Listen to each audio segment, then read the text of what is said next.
Y a-t-il ou pas un début de frémissement, d'emballement sur les rendements souverains américains? Bonjour John. Bonjour David. John Plassard pour la Banque Mirabeau. Ça fait plusieurs semaines, plusieurs mois qu'on a des taux longs, le 10 ans américain, qui est quand même assez bas. Il faut dire ce qui est, on était autour des 1,20, 1,20, 30 pendant un petit moment. Et là, depuis la Fed, on évoquait hier avec un autre économiste qui disait je suis surpris de voir l'absence de réaction des marchés actions suite aux annonces un peu plus hawkish, un peu plus dures de la Fed. Peut-être qu'il y a un début de mouvement sur le taux à 10 ans qui a pris 10 points de base. On est passé de 1,30 à 1,40 en quelques heures. C'est pas anodin pour vous, ça? Non, c'est un mouvement qui est extrêmement violent sur les rendements des taux. Il faut dire que c'est le mouvement le plus violent depuis le lancement de l'assouplissement quantitatif américain, le fameux QI, en mars de l'année passée, en mars 2020. Bon, en l'occurrence, le 10 ans avait baissé cette fois-ci. Alors, ce qu'il faut voir ici, c'est qu'il y a une explication, évidemment, pour laquelle ces 10 ans n'ont pas bougé, voire ont baissé, vous l'avez dit, à 1,20, mais on était même en dessous. D'abord, juste après la réunion de la Fed, lorsque Jérôme Powell, le président de la Réserve fédérale américaine, a annoncé que le début des rachats d'actifs allait baisser, donc ce fameux tapering en novembre, c'était attendu par le consensus. Donc là, il n'y a pas de choc. La deuxième chose, c'est que les prévisions de hausse de taux à 2024 sont de 1,75% et ce chiffre est inférieur au chiffre proposé à long terme par la Fed de 2,50. Après, vous avez aussi les investisseurs qui croient dans ce que nous raconte la Fed, c'est-à-dire que l'inflation sera transitoire. Après, la troisième des choses, ou la quatrième des choses, c'est que vous avez beaucoup d'États, et notamment l'État américain, qui rachètent chaque mois des bons du Trésor américain. Donc là, ça compresse le taux à 10 ans. Pourquoi hier on prend 10 points de base, John? Pourquoi on prend 10 points de base hier? Vous dites que c'est beaucoup, en même temps on passait de 1,30 à 1,40 alors qu'on était au plus haut de l'année, je ne sais pas, à 1,6, 1,7, je parle sur votre contrôle. C'est violent sur une journée, après on est sur des niveaux qui sont très raisonnables. Pourquoi tout d'un coup il se passe quelque chose là, suite à la Fed de mercredi soir? Parce que c'est une prise de conscience qu'on est dans un nouveau paradigme. Ce nouveau paradigme, c'est ce changement, cette normalisation monétaire qui arrive. Elle est vraiment là. Alors, on ne la croyait pas vraiment. Certains espéraient qu'elle n'arrive jamais. Et là, en fait, elle sera en novembre. Elle débutera en novembre. Donc, la baisse des rachats d'actifs. Et puis, potentiellement, la hausse des taux l'année prochaine. Alors, ce qu'on voit, c'est que lorsqu'il y a des mouvements très violents dans des changements de paradigme, dans des rentrées dans d'autres cycles, parce que là, on est dans le cycle, dans un milieu de cycle économique, d'accord, on est rentré de plein fouet là-dedans, eh bien, on voit que les mouvements sont extrêmement violents. Donc aujourd'hui, les 10 points de base qu'on a pris hier, donc un mouvement qui était très violent, peuvent se répéter très rapidement et potentiellement, eh bien, sur cette prise de conscience des investisseurs, eh bien, on peut avoir un rendement du 10 ans américain qui atteint les 2% avant la fin de l'année, ce qui a des conséquences très violentes sur le marché et sur certains actifs. Pour le coup, le 10 ans américain qui prend 10 points de base, c'est quasiment sans effet sur les marchés actions. Si on va à 2% d'ici la fin de l'année, ça sera, pour le coup, là, il y aura un impact. Exactement.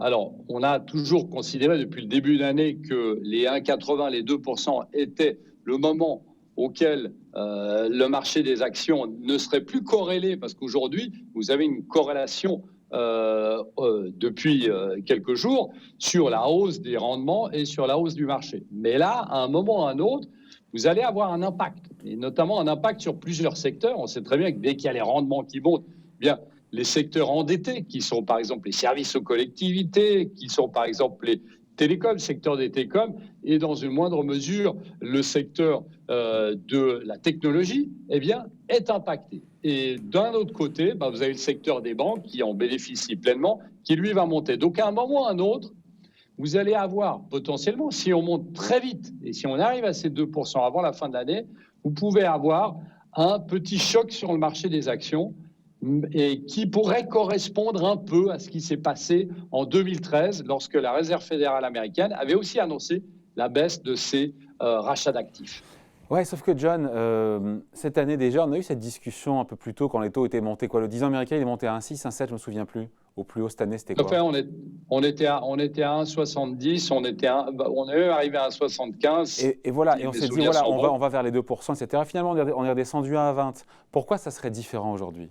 Parce que justement, parce qu'on y est, on rentre dans le dur de cette normalisation monétaire? Aussi, il faut rappeler une chose, c'est qu'on a une chose, vous avez dit la normalisation monétaire, mais la deuxième chose qui est peut-être plus importante que ça, c'est que ce fameux message de la Fed qui nous dit « mais non, il n'y a pas de problème sur l'inflation, elle est transitoire », eh bien ce message les investisseurs commencent à douter là-dessus.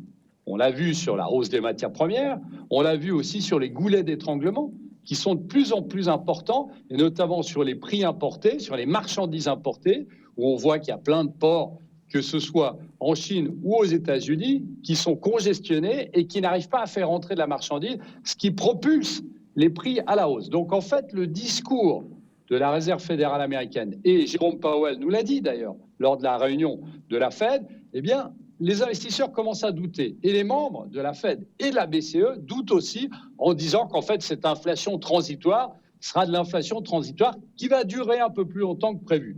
Et donc, c'est ici que c'est aussi un reflet, alors on est seulement à 1,40, donc ce n'est pas la panique, mais c'est aussi un reflet d'une prise de conscience que potentiellement, la Réserve fédérale américaine a mal jugé, et la BCE aussi, a mal jugé cette inflation qui, selon eux, devait s'arrêter avant la fin de l'année. Cette progression folle de l'inflation devait s'arrêter avant la fin de l'année. John, quels pourraient être les market movers, les catalyseurs qui pourraient pousser le 10 ans américain, les taux d'intérêt sur la dette souveraine américaine à 10 ans, vers les 2% d'ici la fin de l'année?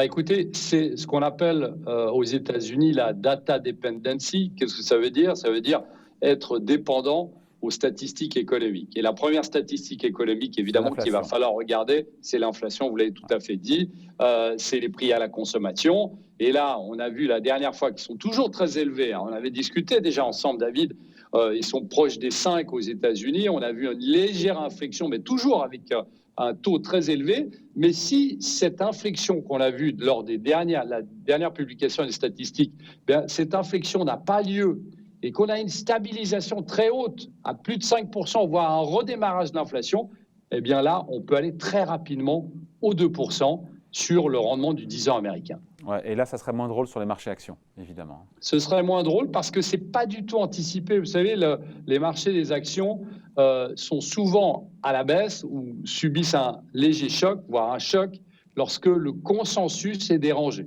Aujourd'hui, le consensus parie toujours sur cette inflation transitoire, comme nous raconte la Fed, mais il y a un doute qui commence à s'installer, comme je disais avant, et c'est là où effectivement, c'est avant la fin de l'année. On voit que cette inflation continue à progresser ou continue à rester. Il faut rappeler que la Fed et notamment la BCE ont remonté leur estimation d'inflation. Eh bien, si ici, il y a un manque de visibilité là-dessus, eh bien là, on peut avoir un problème sur le marché des actions. Allez, merci beaucoup. Explication, point de vue, analyse, signé John Plassard pour la Banque Mirabeau. Merci John, bonne journée. Merci David. Ciao.